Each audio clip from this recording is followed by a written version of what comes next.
Tem alguém feliz aqui? Glória a Deus. Nós temos falado aqui sobre os 5 solas da reforma protestante. Já falamos aqui sobre somente a Escritura, falamos sobre somente a fé. Eu gostaria de falar no dia de hoje com os irmãos sobre o tema, falamos sobre somente a Escritura, somente a graça. Eu queria falar com os irmãos hoje sobre somente a fé. Amém, queridos? O que é que nós queremos dizer quando afirmamos somente a fé? Então, o que implica essa afirmação somente a fé, ou sola fide? Reafirmamos que a justificação, que é o ato de Deus tornar um homem inocente, o ato de Deus dar a nós a própria inocência de Cristo, é somente pela graça, por intermédio da fé, por causa de Jesus Cristo. Diga glória a Deus. Então, na justificação, a própria retidão, a própria inocência de Cristo nos é dada como único meio possível de satisfazer a perfeita justiça de Deus. Então olha só, quantos acreditam que Deus é perfeito aqui? Bom, e nós podemos perceber a perfeição de Deus quando nós olhamos para o Antigo Testamento, principalmente para o livro de Levítico. Quantos já leram o livro de Levítico aqui? Quantos já perceberam que o livro de Levítico são cheios de regras a respeito dos sacrifícios? Levante sua mão aqui. Quem nunca leu Levítico aqui? É bom ler, amém? Glória a Deus.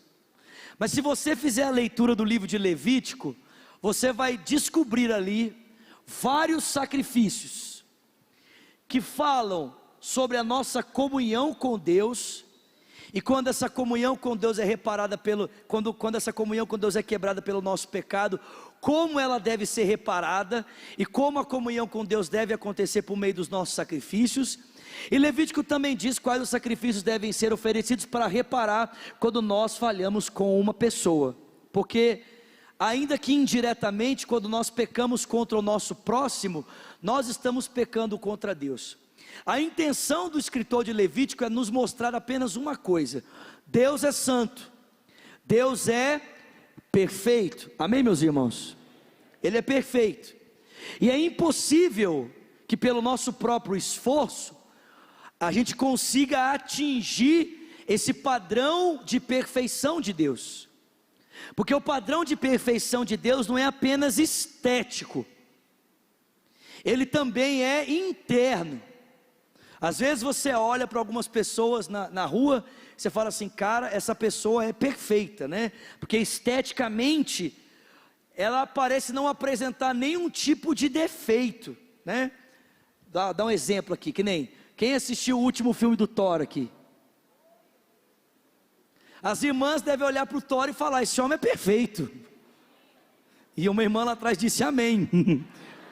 Amém, é verdade, pastor, esse homem não tem defeito, Jesus de Nazaré, aleluia, né?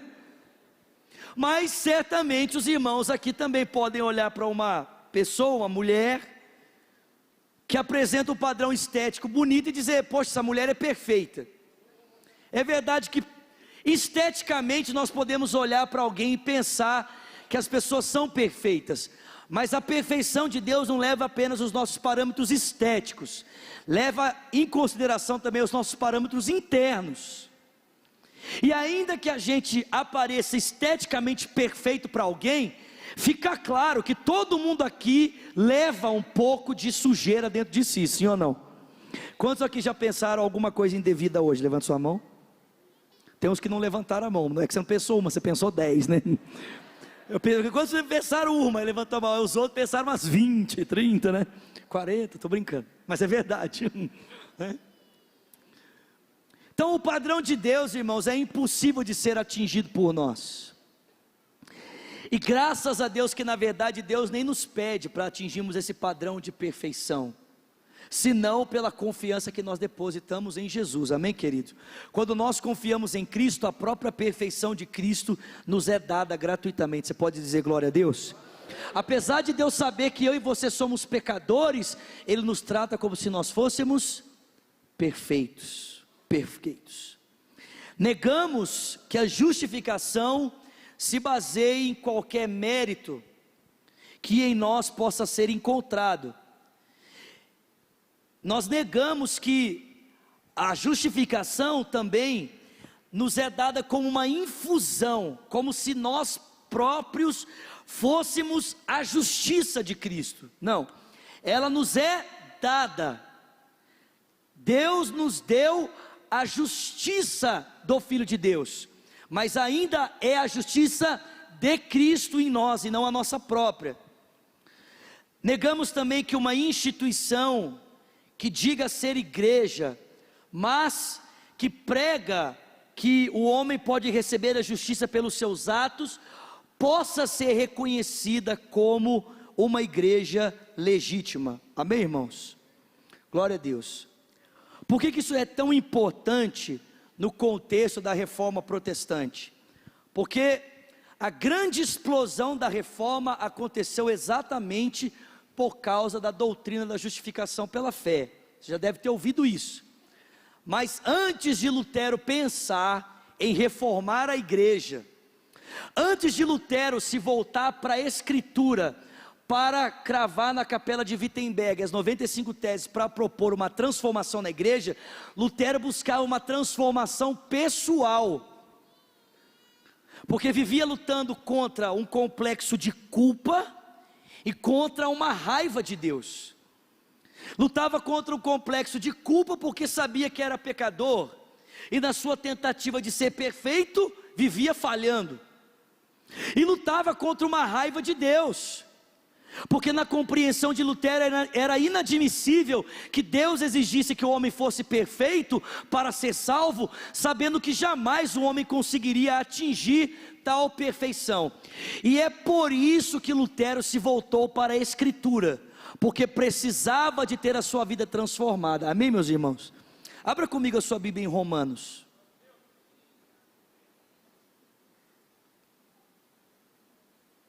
Romanos capítulo 1,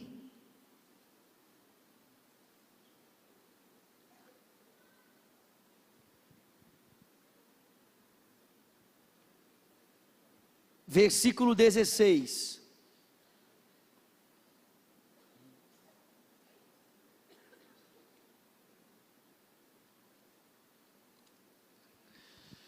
Romanos 1,16 diz: não me envergonho do Evangelho, porque é o poder de Deus para a salvação de todo aquele que crê, primeiro do judeu e depois do grego, porque no Evangelho é revelada a justiça de Deus, uma justiça que do princípio ao fim é por meio da fé, como está escrito: o justo viverá pela fé. Diga glória a Deus.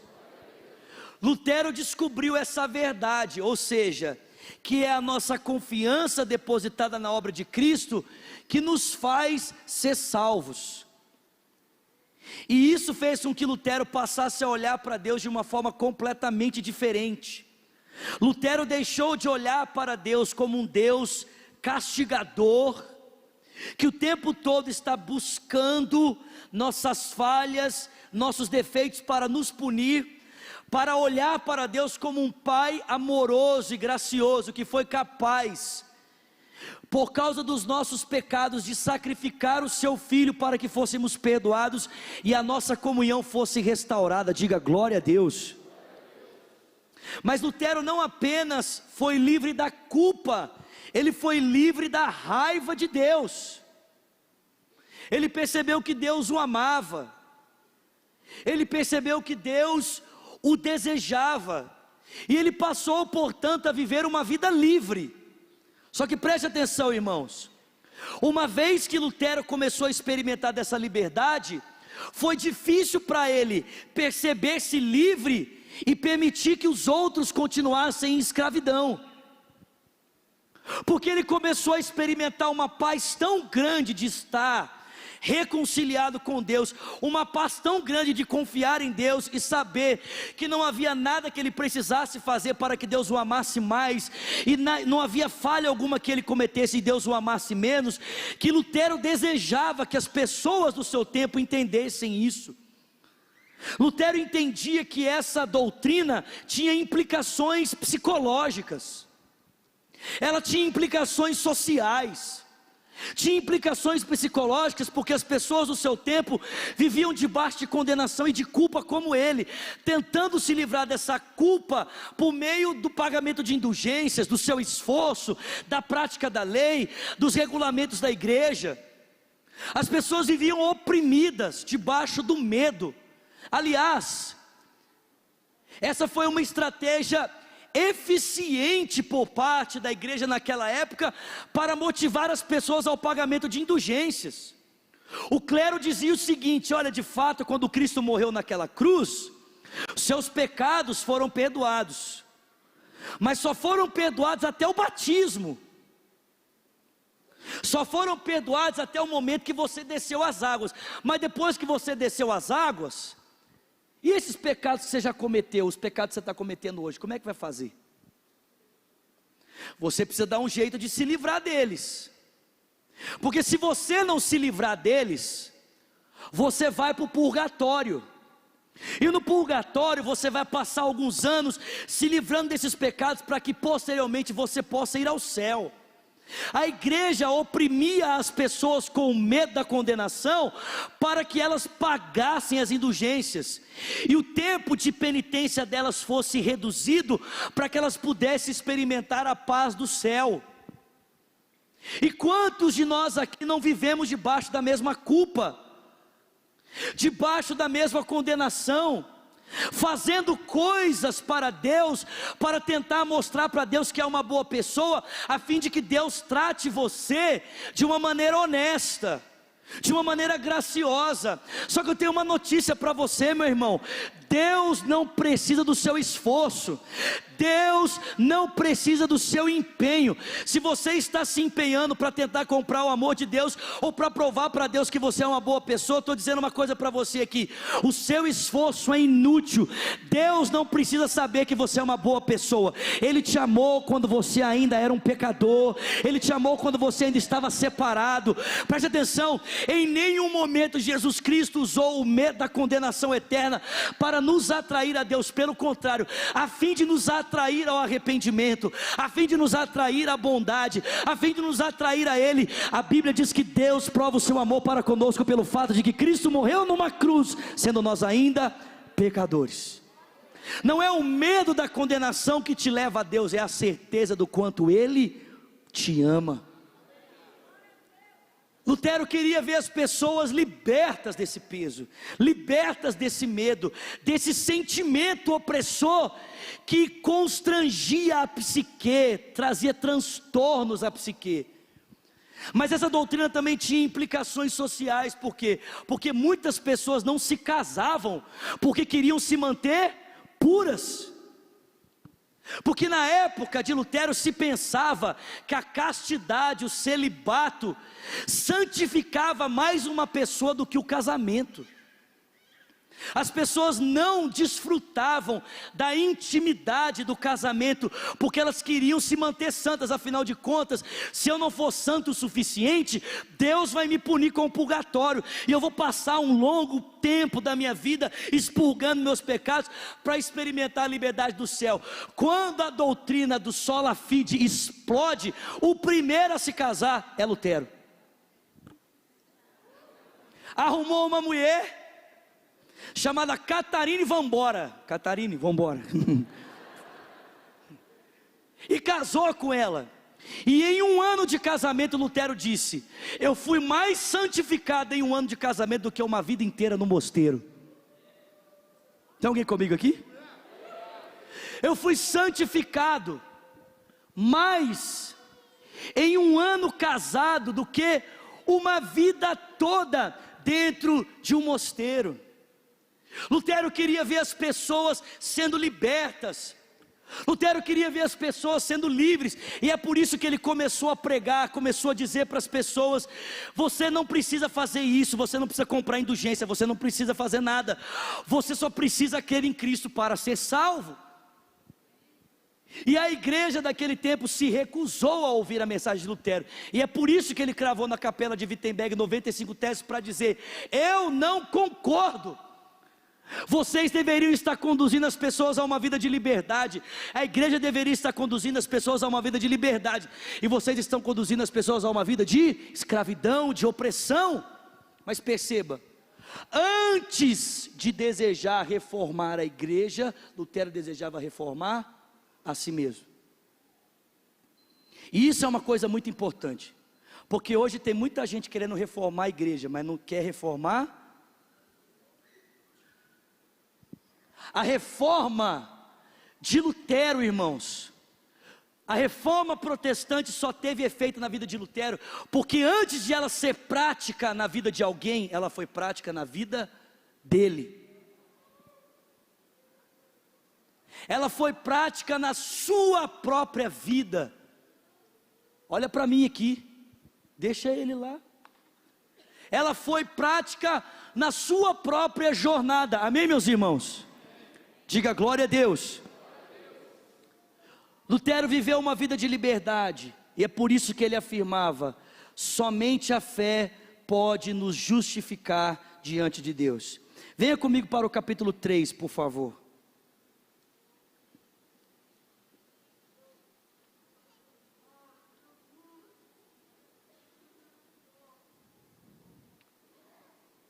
Romanos capítulo 3, versículo de número 21.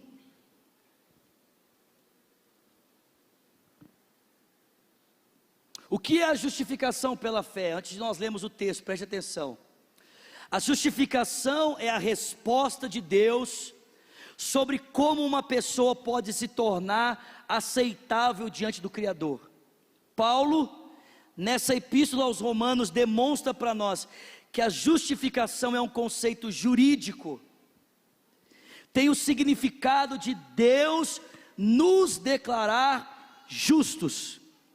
É o ato de Deus mediante o qual, por meio da sua graça, Ele declara um pecador isento de qualquer condenação. Em outras palavras, isso significa que o pecado de todos os que confiam em Cristo foram postos em Cristo quando Ele sofreu e morreu naquela cruz. Seus pecados passados, presentes e futuros foram pagos por Jesus naquela cruz, amém? Diga glória a Deus. Romanos capítulo 3, versículo 21 diz assim: mas agora se manifestou uma justiça que provém de Deus, que independe da lei, da qual testemunha a lei e os profetas. A justiça de Deus, que é mediante a fé em Jesus Cristo, para todos aqueles que creem. E não há distinção, porque todos pecaram e estão destituídos da glória de Deus, sendo justificados, sendo tratados por inocentes por Deus, de maneira gratuita por sua graça, por meio da redenção que há em Cristo Jesus. Deus ofereceu Cristo como um sacrifício de propiciação / substituição, por meio da fé, pelo seu sangue, demonstrando a sua justiça. Em sua tolerância, Deus havia deixado impunes os pecados anteriormente cometidos, mas no presente demonstrou a sua justiça, a fim de ser justo e justificador daquele que tem a fé em Jesus Cristo. Diga glória a Deus. Preste atenção, o apóstolo Paulo está dizendo para mim e para você, que de fato havia uma pendência ao nosso respeito relacionado à pessoa de Deus, e que nós não podíamos pagar essa pendência, e Deus a pagou por meio do sacrifício do seu Filho por nós naquela cruz. Amém, meus irmãos? Amém, meus irmãos? E mais do que isso, a Bíblia diz que Ele não apenas pagou a nossa pendência, mas a inocência do próprio Jesus foi nos dada porque nós confiamos nele. Deus nos trata agora como se fôssemos completamente inocentes como Jesus Cristo. Amém? Amém, queridos? Eu acho que uma forma simples de nós entendermos isso é pensar que você de alguma forma lesa, prejudica alguém que é bilionário. Então imagina que você, sei lá, bate no carro, de alguma forma prejudica, danifica o corpo de alguém que é bilionário. E aí você vai para o tribunal e você é sentenciado a pagar um valor exorbitante por esse mal que você causou a alguém que tem muito dinheiro. Só que na hora que o juiz bate a sentença, o milionário olha para você e diz: esse cara não tem dinheiro nem para jantar. E ele diz: juiz, eu me proponho a pagar o valor que ele deveria pagar para mim, porque eu reconheço que ele não tem condição de fazer isso. Só que quando você sai do tribunal, o milionário diz assim: cara, faz o seguinte, eu estou cansado dessa vida de ser milionário, eu estou dando todos os meus milhões para você, vai viver a minha vida. Tem gente que falou glória a Deus, né? Quantos gostariam de ganhar mais um trocadinho aqui? Tem uns carros para olhar lá fora, amém?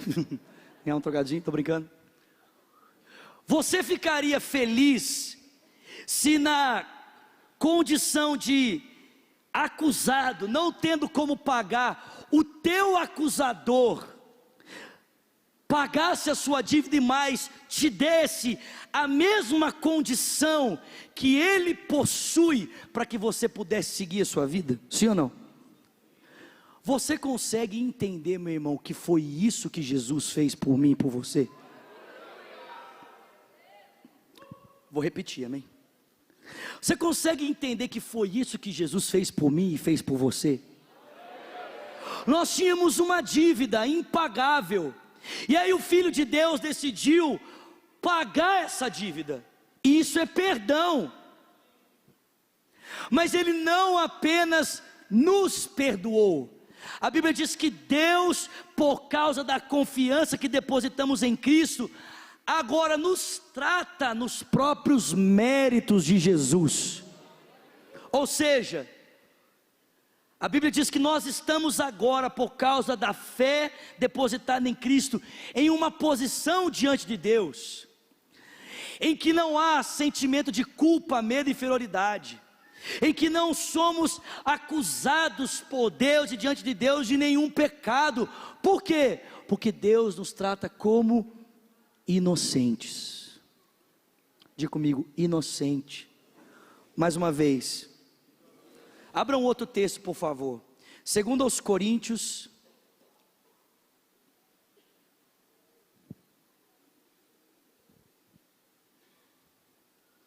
pastor, então o senhor está querendo dizer que eu não preciso fazer nada para ser salvo?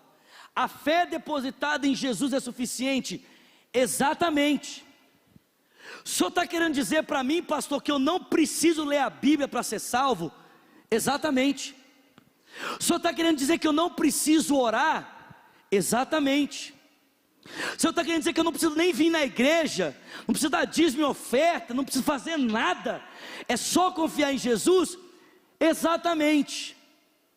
Aí você pode me perguntar assim: mas se não precisa fazer nada disso para ser salvo, por que a gente vem na igreja? E eu vou dizer para você: a gente não vem para a gente ser salvo, a gente vem porque a gente é salvo.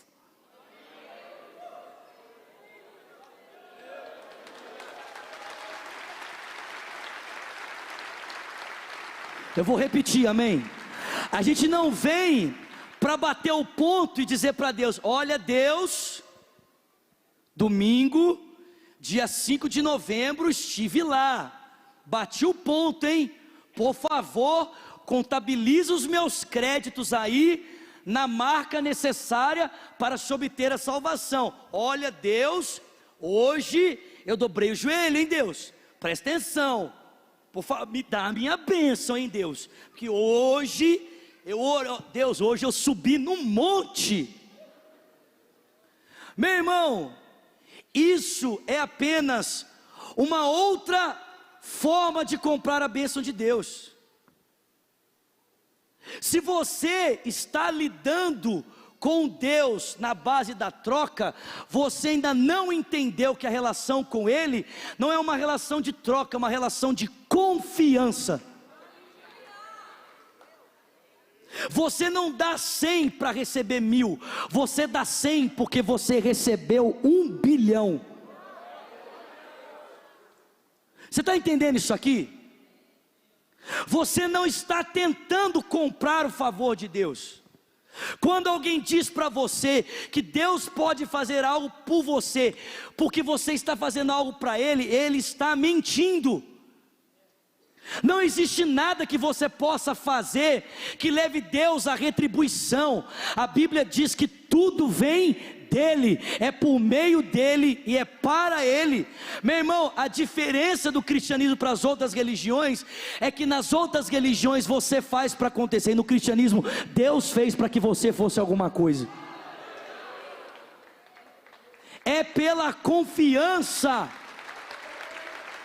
É uma relação de confiança. Fé não é uma moeda de troca.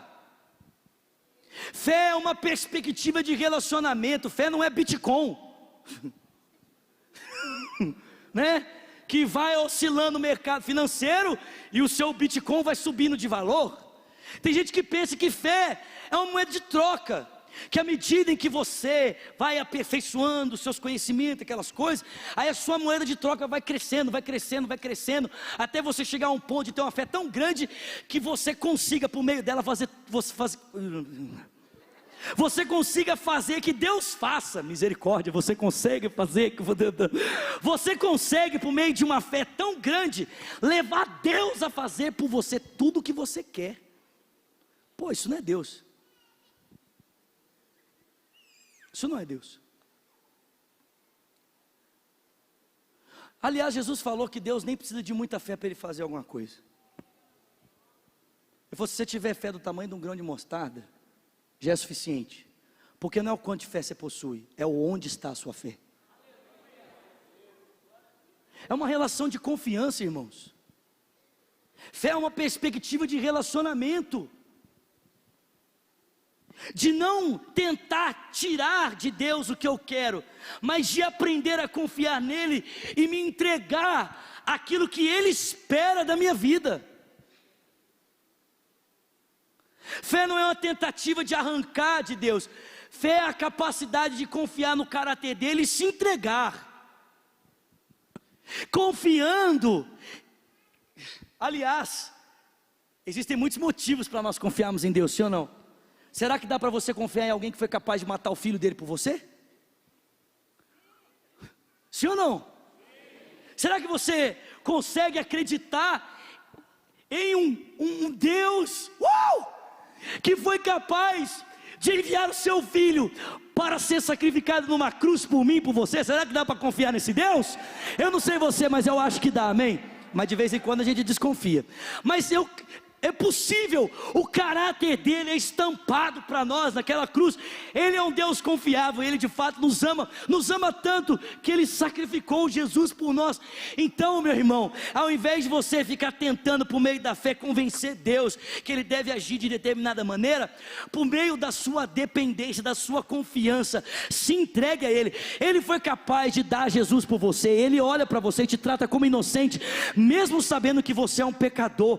Ele concede dádivas e bênçãos por você, mesmo quando você não tem nenhum pingo de confiança nele, nem um pingo de credibilidade para que você mereça isso.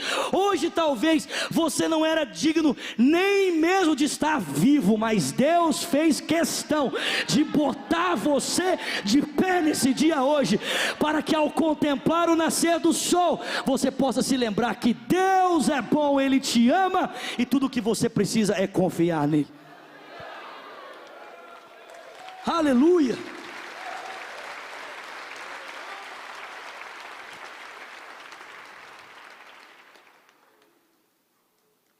Segundo Coríntios 5:21, já estou acabando, segura aí. Você não fica empolgado não? Deus tornou pecado por nós aquele que não tinha pecado, para que nele fôssemos feitos justiça de Deus. Diga: justiça de Deus. Mais uma vez: justiça de Deus. Deus te vê nos parâmetros de Jesus. Agora, preste atenção, vou encerrar. Você precisa se ver como Deus te vê.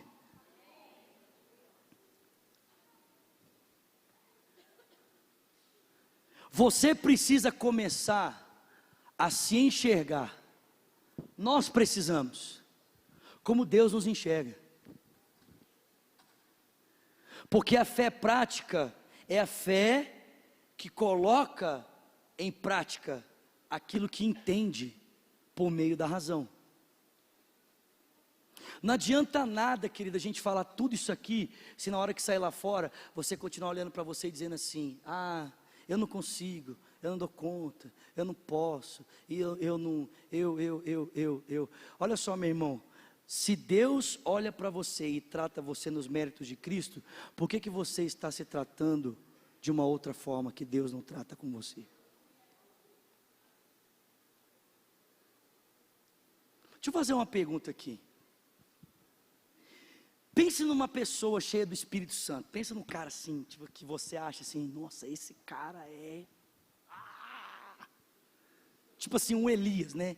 Que o cara ora, para de chover, e o cara ora depois, chove fogo do céu.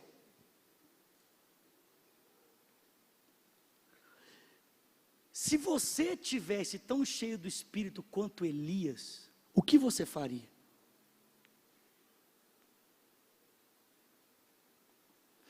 Se você tivesse tão cheio do Espírito quanto Elias, lá dentro da sua casa, qual seria o teu posicionamento?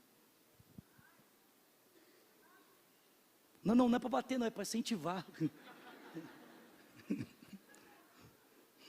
Estou tentando trazer esperança, amém?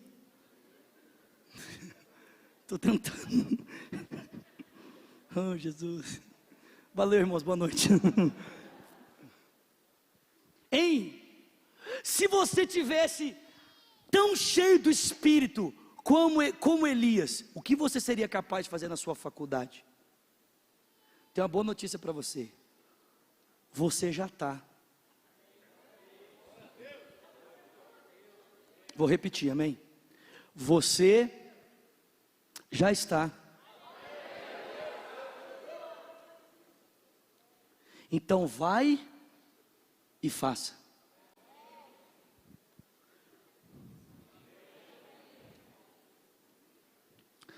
Porque mais do que confiar naquilo que Deus fez, você precisa também confiar naquilo que Ele está fazendo agora em você. Isso é somente fé, irmãos. Somente fé é acreditar que a vida que Cristo nos dá é por meio da fé, mas a vida que Cristo nos dá também é vivida por meio da fé. Você confia para obter a vida e você desfruta da vida confiando.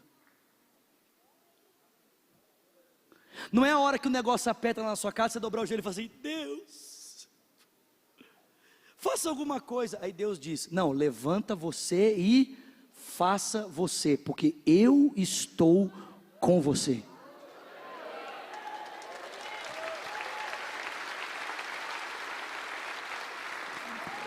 O justo viverá pela fé. Meu irmão, o dia que a gente conseguir se enxergar como Jesus, o dia que a gente conseguir se enxergar e perceber que o próprio Cristo vive em nós, nós vamos agir integralmente como Cristo agia. Amém, queridos? Isso é o que? Confiança. Amém? Fica de pé no seu lugar.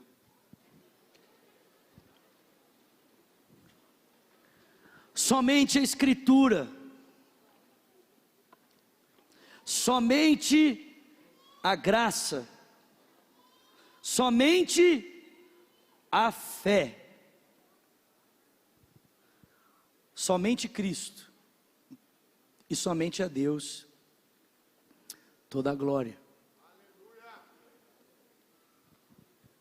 Pastor, eu estou tentando ter uma nova vida, pastor, eu estou me esforçando.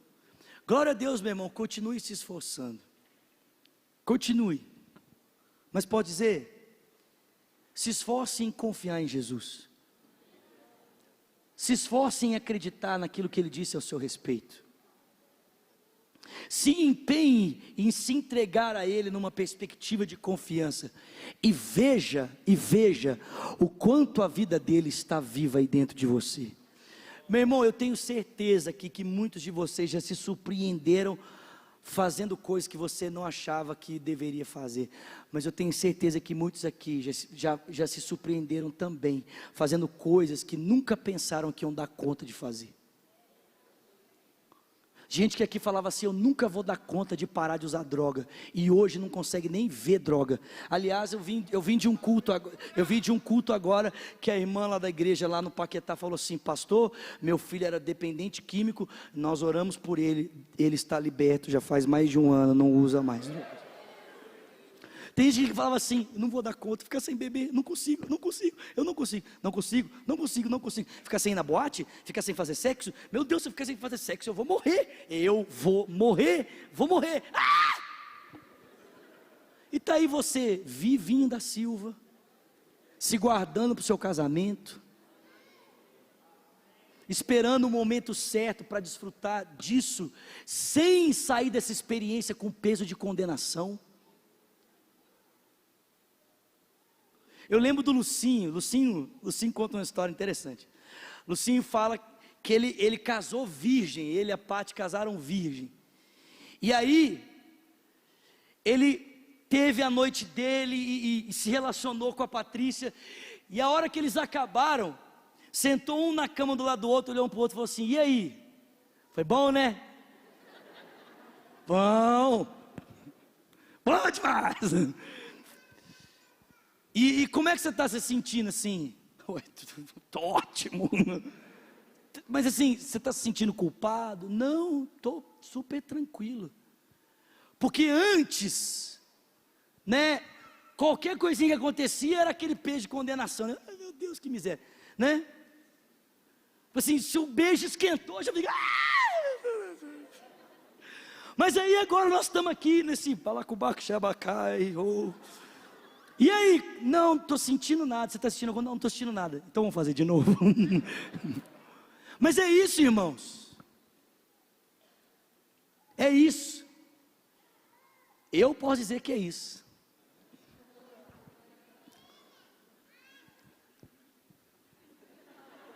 Quem entendeu, entendeu. Quem não entendeu, tem menores de 18 anos aqui, né? Censura proibida, então.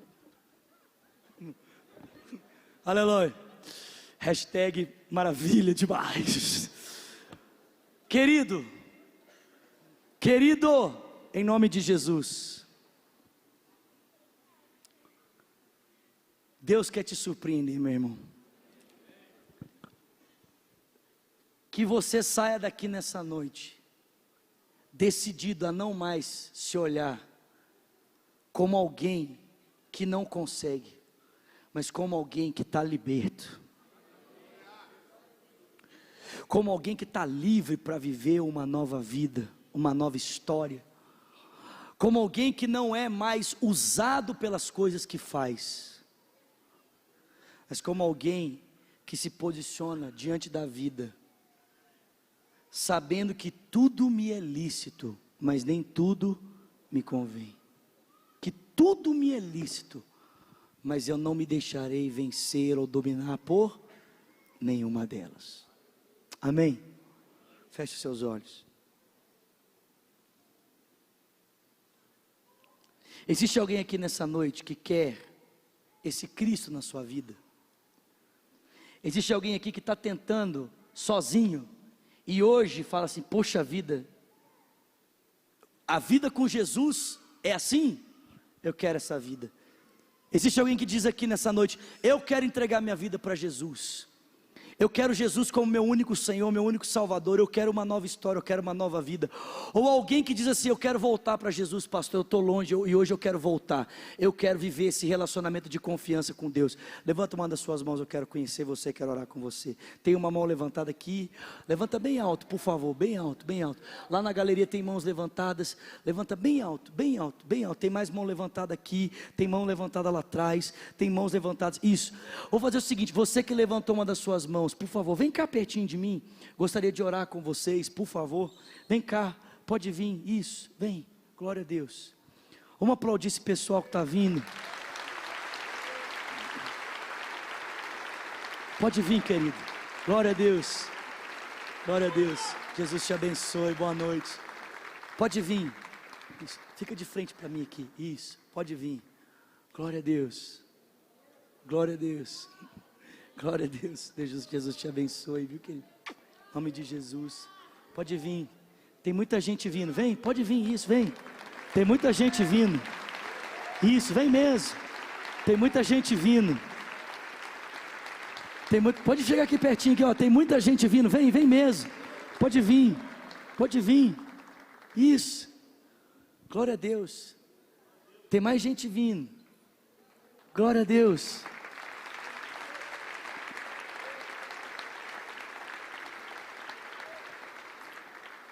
Tem mais alguém chegando? Tem mais gente chegando lá, ó. Se você levantou a mão aí na galeria, não fica aí não, vem cá. Deixa a gente orar com você, deixa a gente orar com você, deixa a gente conhecer você.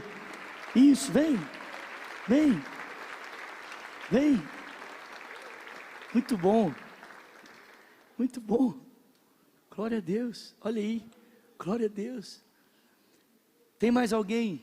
Olha que bênção, gente. Tem alguém feliz comigo aqui? Tem alguém aqui? Olha que bênção, irmãos. Olha que bênção. Tem mais alguém deslocando aí? Na galeria? Tem alguém descendo? Glória a Deus. Olha só. Vocês não precisavam ter vindo aqui na frente. No sentido assim: eu vou lá na frente para tornar válido a oração que eu fiz. Nada disso. A oração que vocês fizeram, se vocês falaram assim de coração mesmo, estou entregando a minha vida para Jesus, o negócio estava resolvido. Eu só peço para vocês levantarem as mãos e virem para frente, para a gente poder conhecer vocês, porque a gente quer cuidar de vocês, a gente quer caminhar junto com vocês, está entendendo? Então assim, no ato de você ter dito assim: eu quero Jesus, eu estou querendo Jesus, Ele já recebeu você.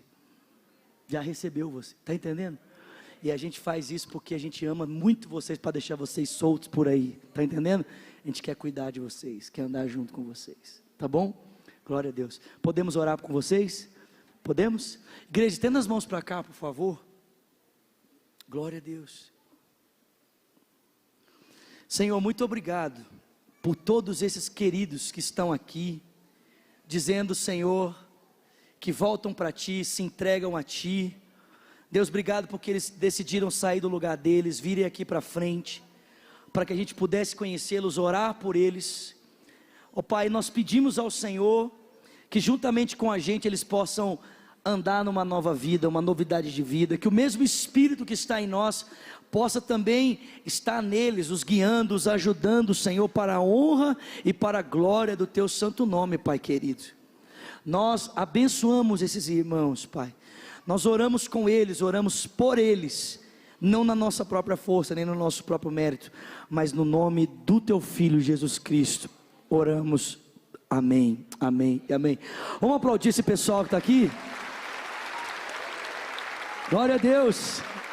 Jesus te abençoe, Jesus te abençoe, te abençoe, te abençoe. Olha só preciso de 2 minutinhos do seu tempo, rapidinho. Vou pedir para vocês irem para uma sala aqui à minha esquerda, sua direita. A gente queria anotar os seus dados pessoais, pode ser? Bem rápido, tá? Esse pessoal de colete vai acompanhar vocês. Assim que terminar lá, vocês podem voltar, a gente vai estar aqui, tudo bem? Beleza, glória a Deus, ótimo. Tem alguém feliz aí? Glória a Deus. Estenda suas mãos, vamos orar.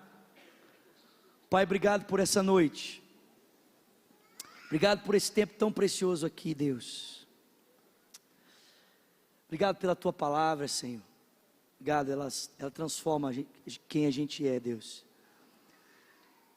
Dá uma boa semana, Senhor, para cada um de nós, e que a graça do Teu Filho Jesus Cristo, o amor de Deus o Pai, o Teu amor, Pai, e a comunhão que vem do Teu Espírito, seja com o povo de Deus, aqui espalhado em toda a terra, desde agora e para sempre. Quem crê, diga amém. Gente, então fiquem ligados, segunda, amanhã ou terça-feira sai o CD, né? Vocês podem assistir lá, tá bom? Podem assistir o vídeo no YouTube, ouvir nas plataformas digitais, tá bom, irmãos? Deus abençoe, vai na graça, vai na paz, vai viver a melhor semana da sua vida. Para você que está aí nos acompanhando, Deus te abençoe também, obrigado pela sua audiência. Segue aí na programação da Rede Super, Deus te abençoe, uma boa semana.